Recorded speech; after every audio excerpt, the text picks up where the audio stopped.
Yo siempre he pintado, porque mi madre siempre me animó para ello. Mi madre era, mi madre era fabulosa. Eh, pero yo era demasiado joven para ver que había algo de malo en ello. Y así era, sí que lo había. Ella era natural y por eso posaba desnuda para mí. Yo pensaba que mi padre lo sabría, pero bueno, él un día entró y nos pilló. No os podéis imaginar cómo se puso.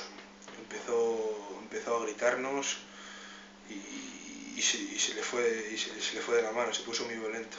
Yo intenté poner paz. Yo la defendía, pero en vez de poner paz, él se puso peor.